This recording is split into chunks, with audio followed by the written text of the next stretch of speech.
Welcome students.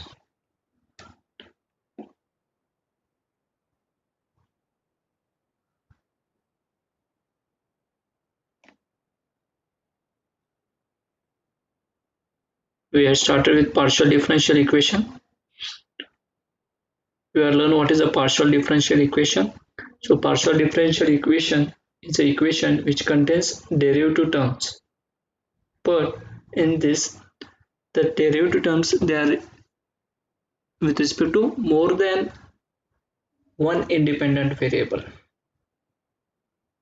Okay, so the differential equation containing more than one independent variable is known as partial differential equation that we have seen. Then we have seen introduction to finite difference method.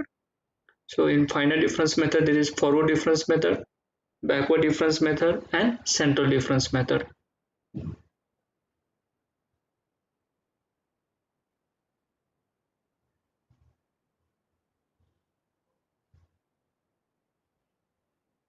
Sir, speaking it not with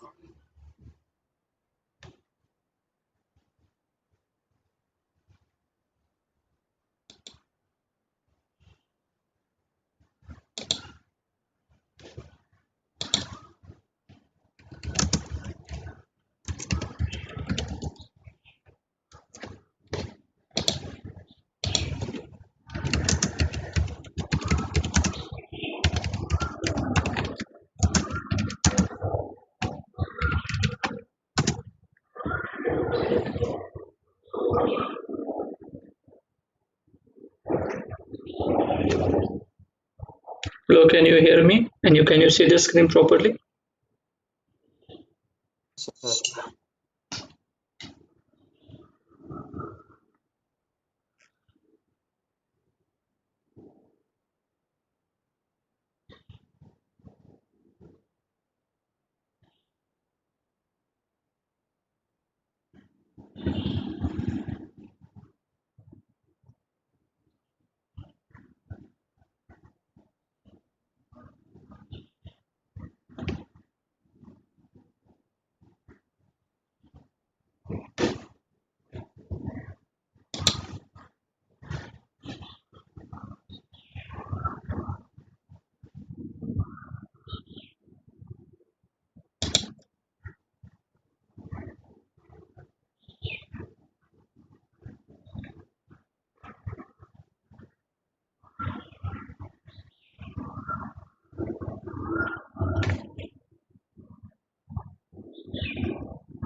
Hello, can you see the screen now?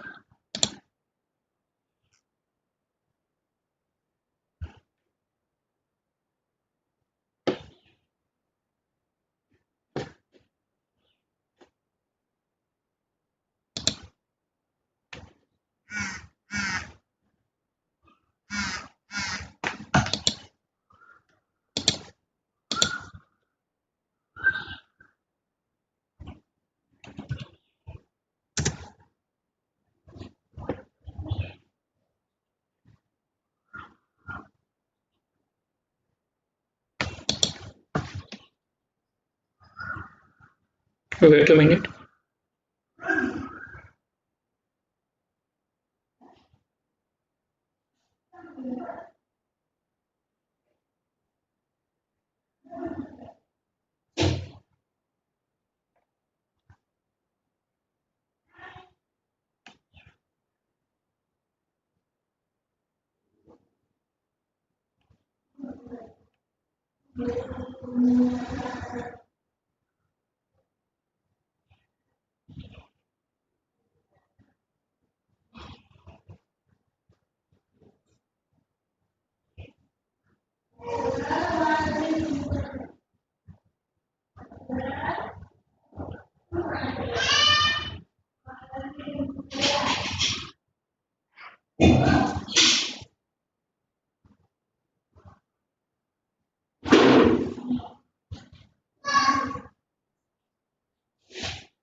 So shall we start now?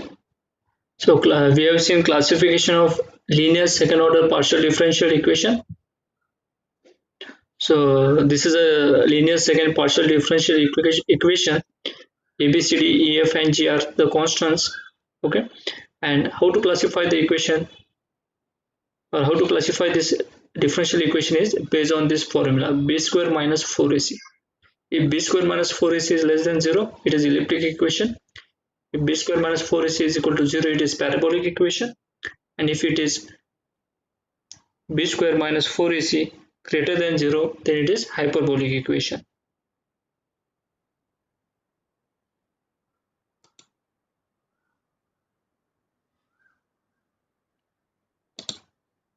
Then we have seen the examples of parabolic, hyperbolic, and elliptic equation.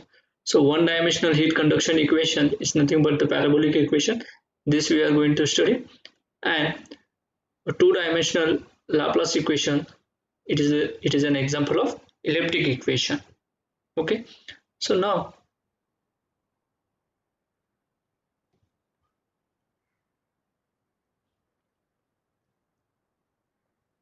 consider two-dimensional Laplace equation: uxx plus uyy. That means what? Delta square u by delta x square plus delta square u by delta y square is equal to, this is inverse delta. Okay, this is inverse delta, and we are using this inverse delta when we are using the derivative as delta square by delta x square plus delta square by delta y square, and the variable we are writing over here.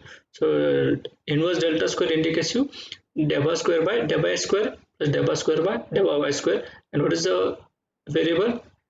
It is u. So this equation is equal to 0. Okay, now it has boundary condition uxy is equal to function of xy. This condition is known as Dirichlet or Dirichlet boundary condition. We have seen the final difference method. Okay, this xy it is having some Sir, range. we cannot hear you. Wait a minute.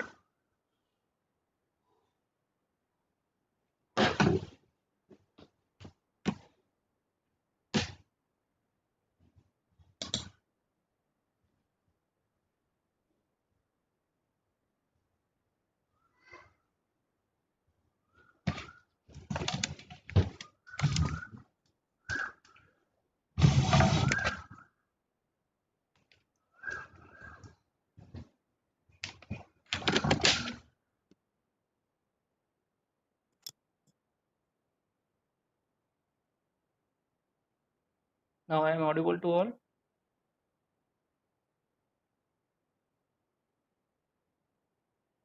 Hello. Now I am audible.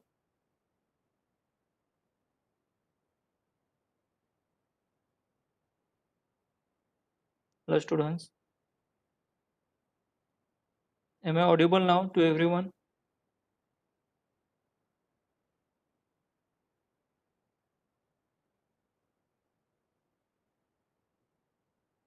Hello.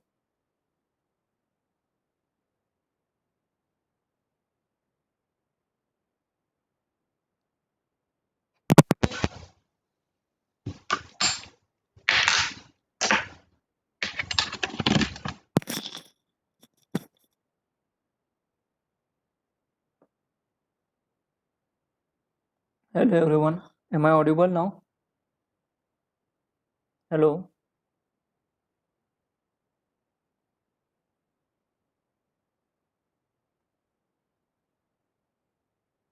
Hello students. Am I audible now? Hello students. Am I audible now? Hello. Hello. Can you hear me?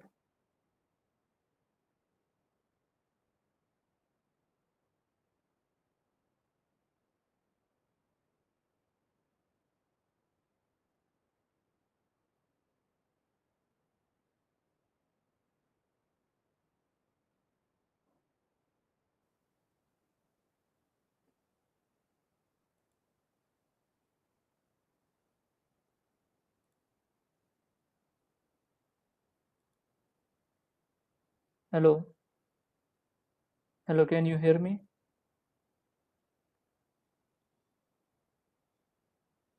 Hello. Can you hear me?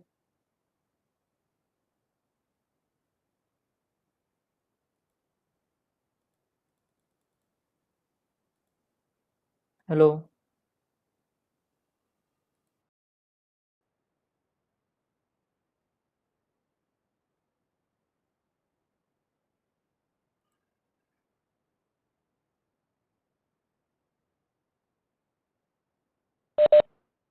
Hello.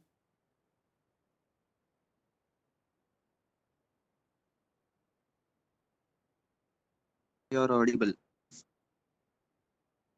Okay.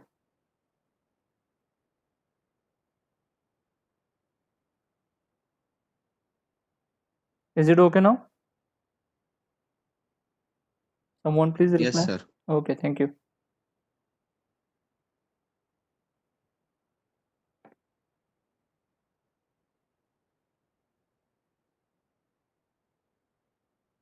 Now we have seen the elliptic equation.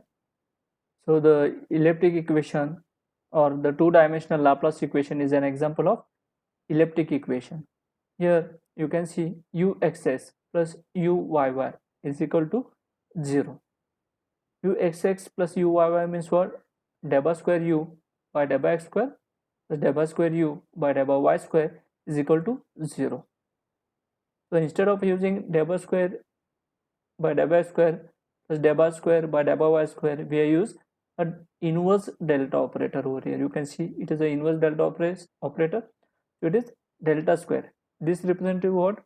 Delta square by delta square plus delta square by delta y square. So if it was only delta, so if it is also only inverse delta, no power was there, delta raised to 1 was there, then it will be delta by delta x plus delta by delta y. What is the variable that we are derivating? It is the u. So we can write in this manner also instead of writing this. So inverse delta square u is equal to 0. Now we have seen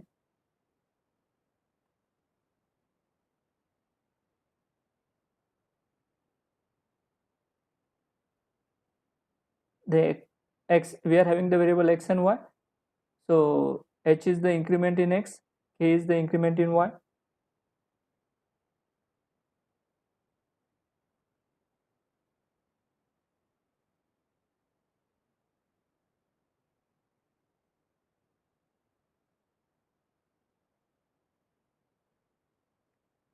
Now here if h and k, the increment is same, then we get a exact square mesh.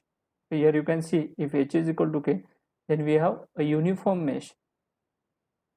Okay, any point on uij is denoted by xiyj. At the nodes, the partial derivatives in the differential equation are replaced by suitable difference approximation. These are called as nodes. This is the grid mesh. Now using the central difference approximation, we are going to apply the central difference approximation at each node.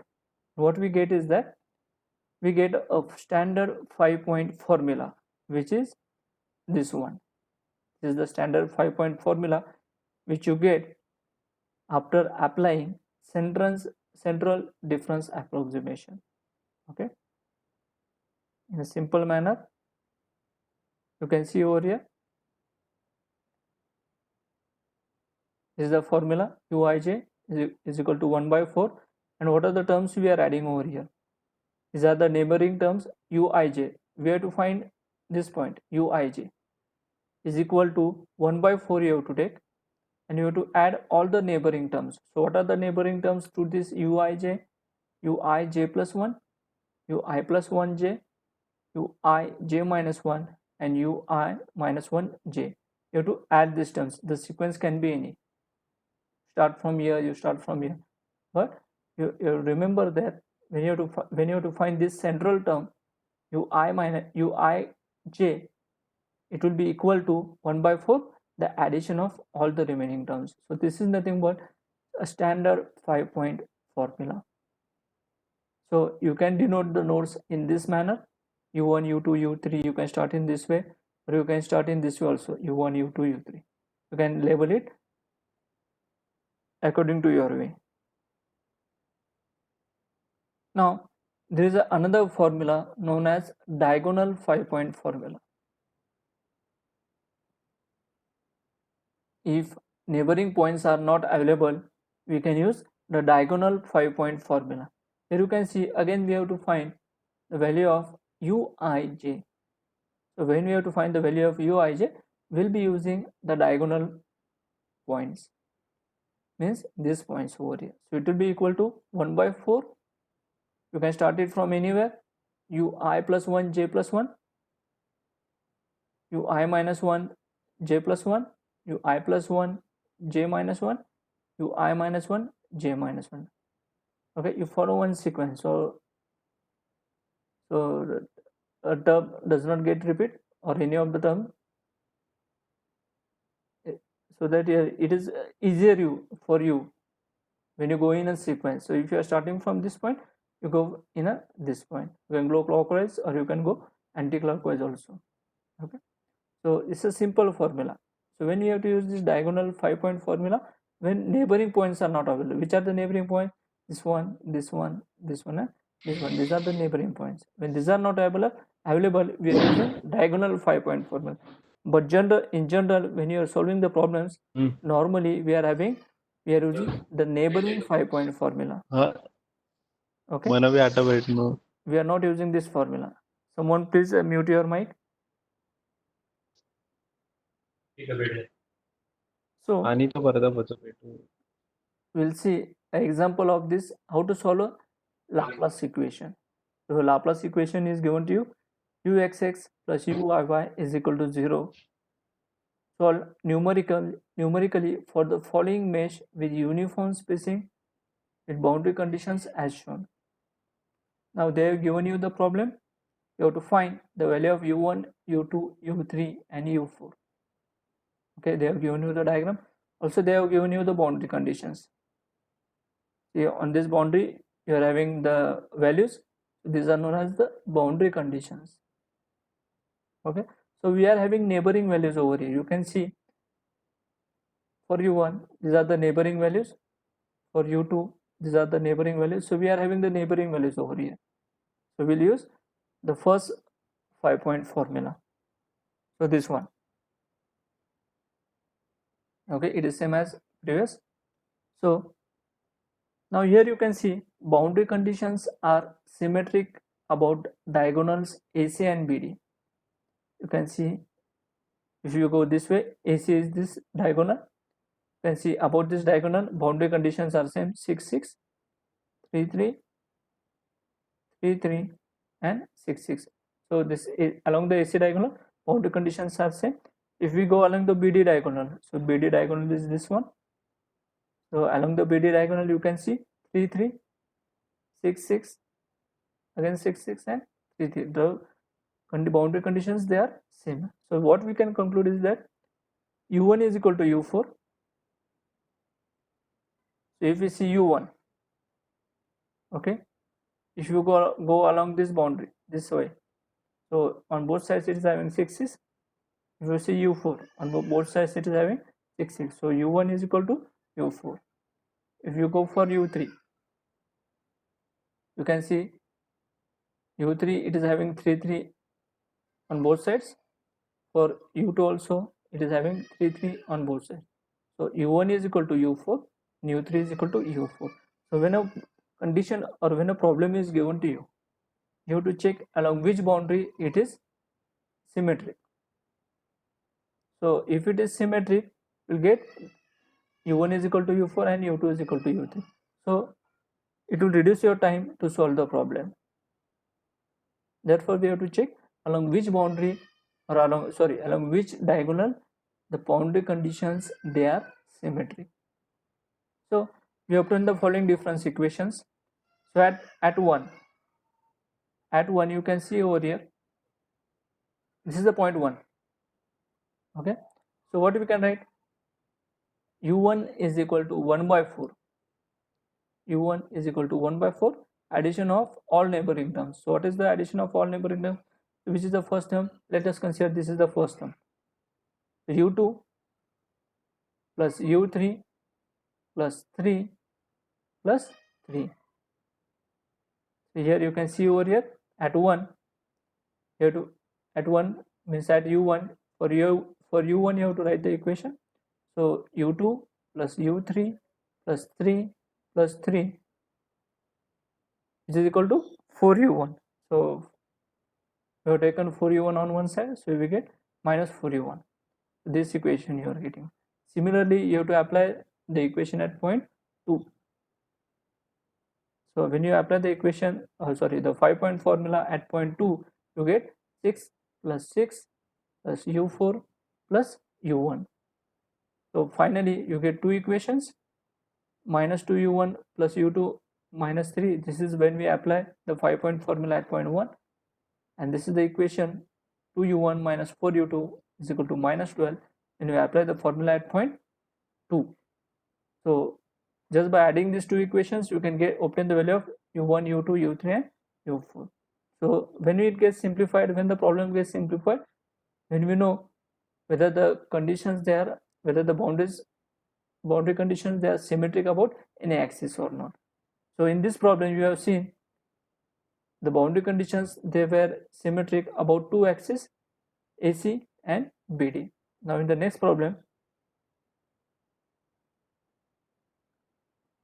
a boundary condition is given to you. Solve numerically for the following mesh with uniform spacing and boundary conditions as shown. Now here you can see boundary conditions are symmetric about diagonal BD. So consider this diagonal BD. You can see on both sides of the diagonal there is 2 2, 4 4, 6, 6 and 8, 8. The boundary conditions are symmetric about the diagonal BD. So what you can write from this is that U2 is equal to U3. So U2 is equal to U3. We'll see on both sides of U2. On this left side of U2 it is 2, here is 8. U3 also there is 2, here is 8.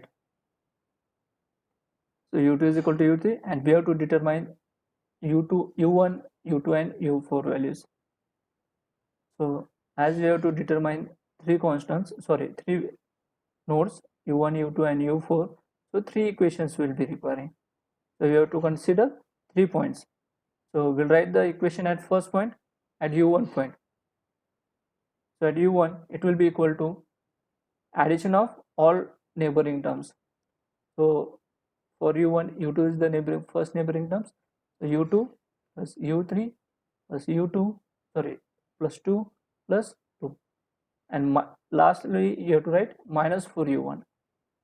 Actually this 4U1 is on the right side, so to take it on left side it will become minus 4U1 and equal to 0. Now we'll apply at point 2. At point 2 means what? At U2. Over here you can see. So when you consider this U2, what are the neighboring nodes? 6, then U4, U1 and 4. You have to add all these neighboring nodes and minus 4U2 equal to 0. U2 and U3 same, so no need to write for U3. You can write for U4. So when you write for U4, it will be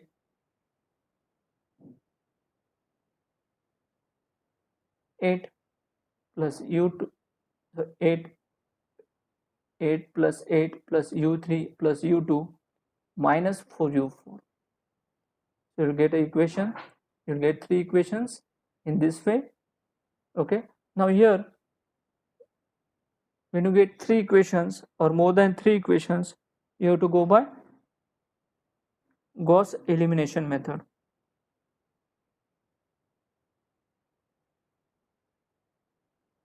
Okay, so you can see over here you have obtained three equations. When we apply the 5-point formula at three different points 1, 2 and 4. So these equations, they are solved, they are compulsory, they should be solved by using Gauss elimination method. You all are knowing what is Gauss elimination method. By that method you have to solve these simultaneous equations and you have to obtain the values. So after solving by Gauss elimination method, you get the values as U1 is equal to 3.5, U2 is equal to 5 and U4 is equal to 6.5. You can check these values after you solve the problem. Okay, these values are just for your reference. You can solve it and then check it. But remember over here, don't do shortcuts, use Gauss elimination method only. This is compulsory. Next problem we'll see. Again same, you have to solve the Laplace equation, two-dimensional Laplace equation. Okay, then here are the boundary conditions are given over here. So now you can see, first you have to check whether the boundary conditions are symmetric about any axis or not. So first we'll check along this axis, it is not symmetric. You can check along this axis, it is not symmetric. So boundary conditions are not symmetric along any axis. So therefore we need to find the values of 4 unknowns. So we need to find the values of all the 4 unknowns. What are the 4 unknowns? U1, U2, U3 and U4. That means you have to apply the 5-point formula for all the node points. If we are having 4 node points, you have to apply the formula for 4 node points in order to find the value of all the node points. There is u1, u2, u3 and 4. So we'll be having 4 equations. So when we apply at point 1, when we apply over here at point 1 u1, it will be u2 plus u3 plus 0 plus 2 minus 4 u1.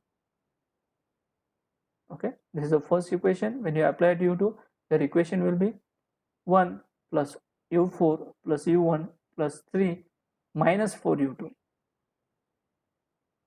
Now for u3, it will be u4 plus 0 plus 0 plus u1 minus 4 u3, and for u4 it will be 2 plus 0 plus u3 plus u2 minus 4 u4. So in this way you get 4 equations over here, and you have to solve these 4 equations by using Gauss elimination method. So again here you have to use Gauss elimination method. So after applying Gauss elimination method, you get the value of u4 as 1, u3 as 0.5, u2 as 1.5 and u1 as 1. Okay, so compulsory after getting the equations, you have to solve it by Gauss elimination method. So this was about Laplace equation. We have studied how to obtain the solution for two-dimensional Laplace equation.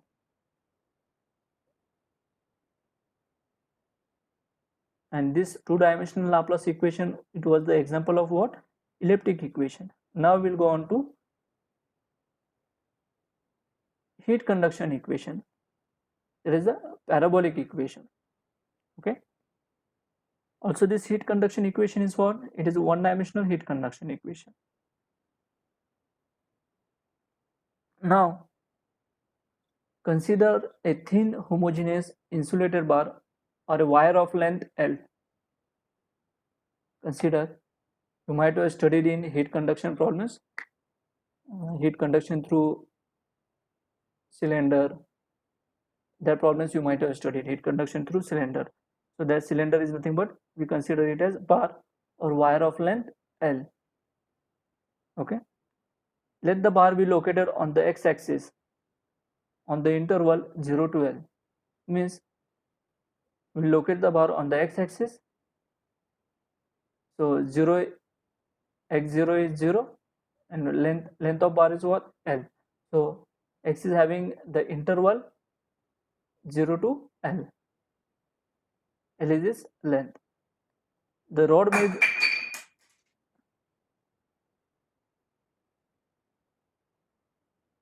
may be heated at one end or at the middle point or some source of heat. Consider that the rod is heated by some source of heat. It can be heated at any point. Let uxt denote the temperature in the rod at any instant of time t. Let uxt, x means what? It denotes you the point on the length of the rod, and t denotes you the time. So u will be the temperature. We'll be using u for the temperature. So u, its value depends upon what? Point on the length of the bar, and t, that is time. The partial differential equation governing the flow of heat in the rod is given by the parabolic equation. So when you have to determine the temperature at any point on the rod and at any instant of time t, then you can obtain the temperature by using this equation. So this equation is known as one-dimensional heat conduction equation. Okay, it is known as one-dimensional heat conduction equation. And you can see it is unsteady state. Unsteady state means what? Temperature varying with respect to time. The meaning of unsteady is what? Temperature is varying with respect to time. So for temperature we use the notation as u. So u will be varying with respect to time. You can see over here ut. Ut denotes what? Del by u by del by t is equal to c square uxx. Uxx is what? Del by square u by del by x square. Okay, so the length of the rod is given over here. So the length of the rod, it varies from 0 to L, and t is greater than 0. Now here c square, what is c square? C square is known as, it is constant and it depends on the material properties of the rod, like its thermal conductivity and all that. Okay, so c square, it is constant and it depends upon the material properties of the rod. Now in order to obtain the solution for this problem, we need following conditions. So if you want solution of the problem to be unique, you need the following conditions. Okay, now initial condition. So what are the initial conditions? At time t is equal to 0, the temperature is prescribed as. So initial condition, we have seen two different conditions. One is initial condition, another one is the boundary condition. Okay, so here initial condition is what? When time t is equal to 0. When time t is equal to 0, what is the temperature? That is the initial condition. So when time t is equal to 0, x comma 0, it is function of x. So 0 less than x less than equal to x less than equal to L. So these are the limits of x, that is the length from 0 to L. Now boundary conditions. Since the bar is of length L, boundary conditions will be at x is equal to 0 and at x is equal to L. Now here we will be having two boundary conditions. At the starting point, that is at x is equal to 0, and at the end point, that is at x is equal to L. Okay, so temperatures at the ends of the bar is prescribed as. So it is having two ends. U is the temperature. This is what? This is x. So when x is equal to 0 and t is the time, it is equal to gt. This is what? Any value, consider any value. This gives you the temperature at any time t. Okay, what is the end conditions now? You can see u0t. u0t means what? When x is equal to 0. Here you can see u1t. Sorry, it's not 1, it's L. ult. So this is what? This is end condition. This is the starting condition and this is the end condition. Now these are the two ends. X is equal to 0 and x is equal to L. The bar is having two ends. So the end conditions will be given to you, or it will be given as one end of the bar, say at x is equal to 0, is insulated. They will specify you that one end of the bar, it is insulated. So you might have seen different conditions like insulated condition when you were studying heat transfer problems. So when the end of the bar, it is insulated, then we take del by u by del by x is equal to 0. Okay, for all time t. Del by u by del by x is equal to 0 for all time t. This is the insulated condition. So these conditions will be given to you in the problem, and accordingly you have to apply the conditions. Here at the other end, or the condition might be given at the other end also. Condition might at x is equal to L. Excuse me, sir. Yes. Screen is not visible. Okay. Screen is not visible. Okay, I'll check it.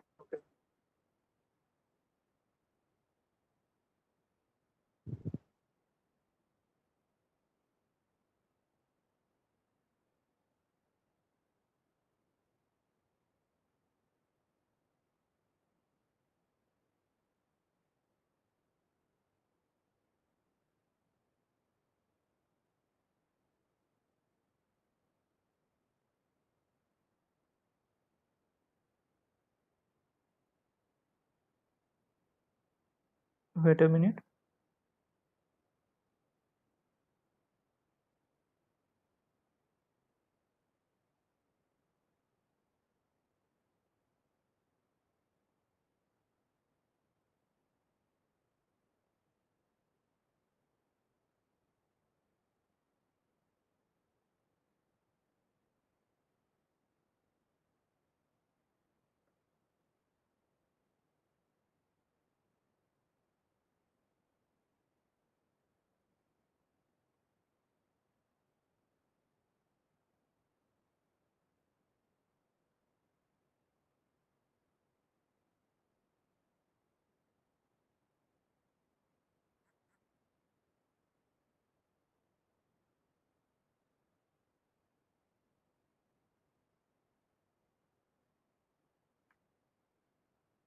Is it visible now?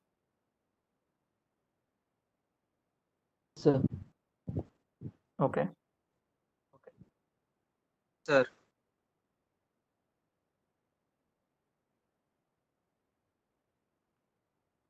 So here we are applying the finite difference method for heat conduction equation, which is also known as parabolic equation.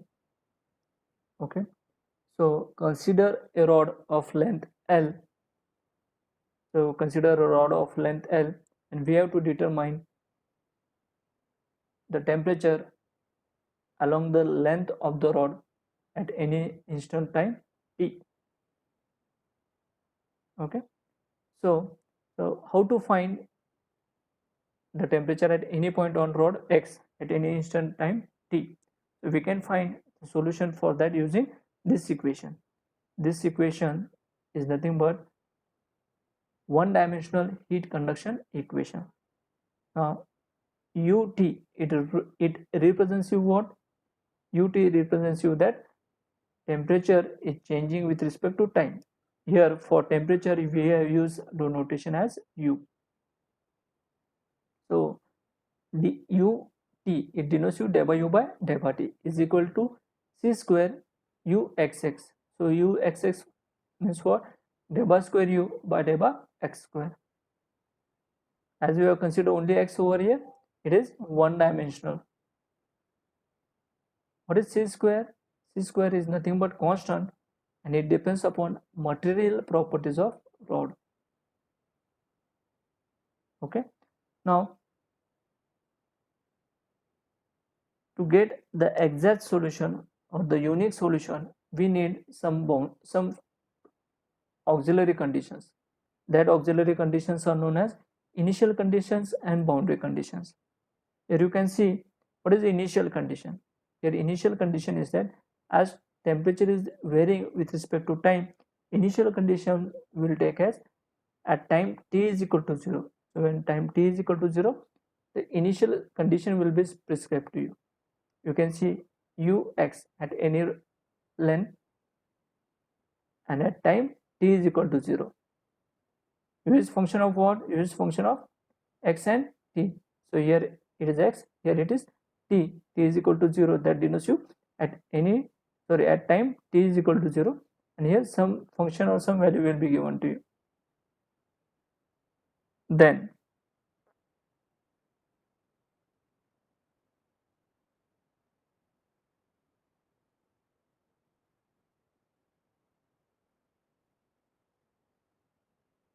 the boundary conditions are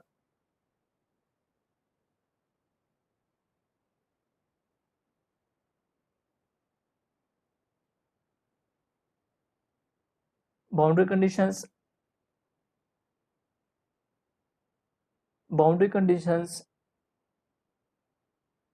at the end of the rods will be given to you.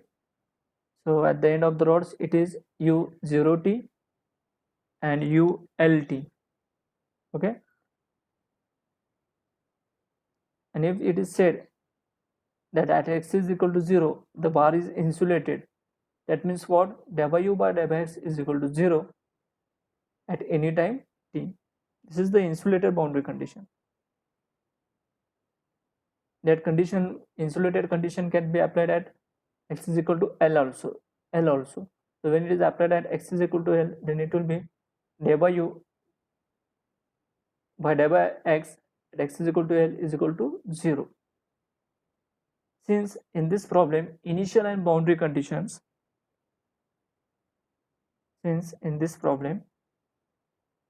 initial and boundary conditions both are given to you, therefore this problem is known as initial boundary value problem. Are you getting this? In this problem both initial conditions also we have mentioned, and also we are mentioning boundary conditions over here. So it is known as initial boundary value problem.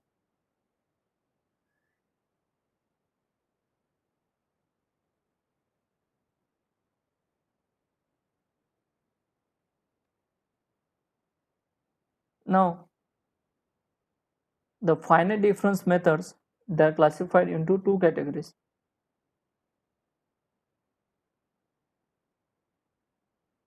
One is the explicit methods and another one is the implicit methods.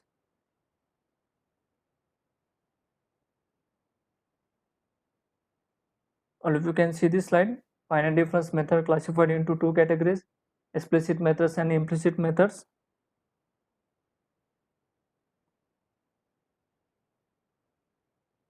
Someone please reply.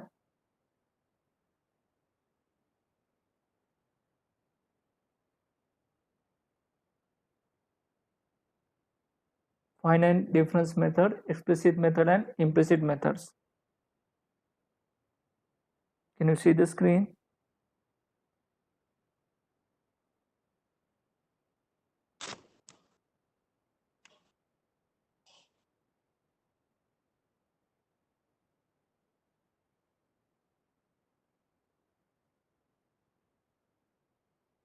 T17, any problem?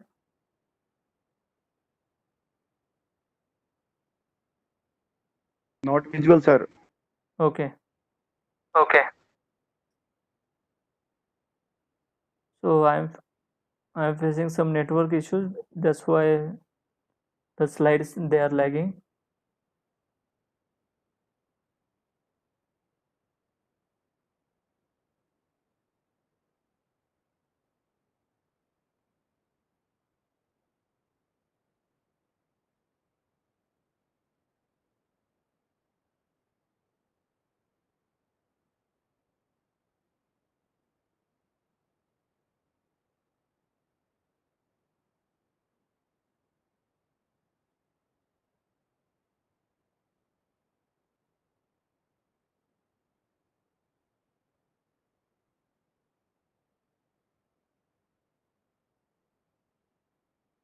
Now here you can see finite difference methods, they are classified into two categories. First one is the explicit method and second one is the implicit methods.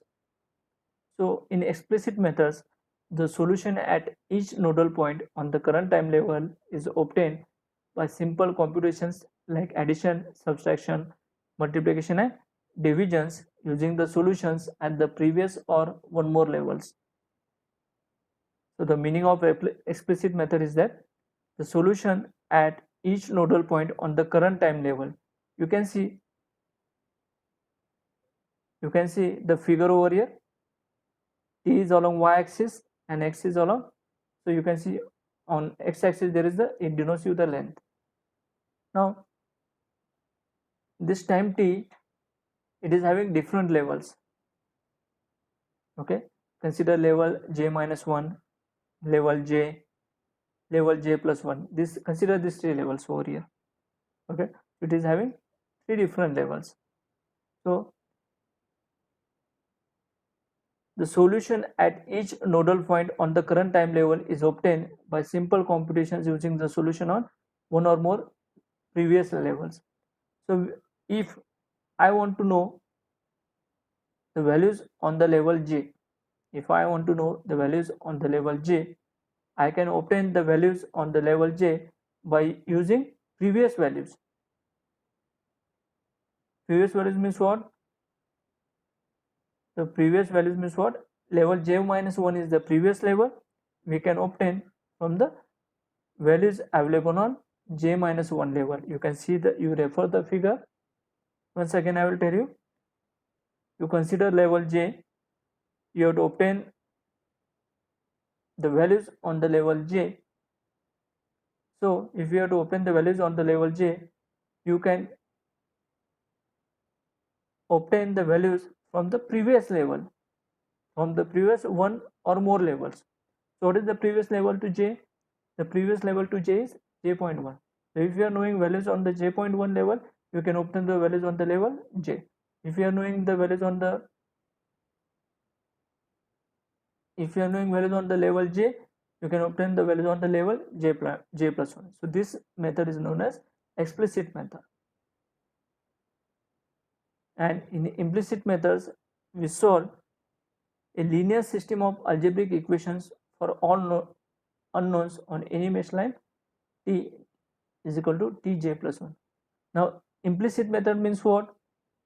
Suppose I have to obtain value on level j at any time tj plus 1, okay, or any time tj. So in order to obtain the values on level j, I will have to form different equations, and that equations I will have to solve simultaneously so that I can obtain the values on this level at any time t. Okay, for in explicit method we are using the previous level, and we are directly obtaining the values from the previous level by using simple computations like addition, subtraction, division, multiplication. But in implicit method, what we do is that at any level, or when we have to obtain points on any level, we form equations at that point, and then these equations, they are solved simultaneously. Okay, so this is the method. So in explicit method you are having the Schmidt method, in implicit method you are having the Crank-Nicolson method. I think so you are having only explicit method for your syllabus, so we'll study that method only. So when a method uses nodal values on two time levels, you can see when a method uses nodal values on two times level, consider two time levels tj and tj plus 1. These are the two time levels. When the method uses only nodal values on these two time levels, then it is known as two level formula. When the method uses three time levels, then that formula is known as three level formula. Okay, so this is about explicit and implicit method. You'll come to know betterly this explicit method and implicit methods when you study the actual methods. Okay, so we'll study the explicit method, that is the Schmidt method, in the next lecture, that is in the next lecture. Okay, thank you.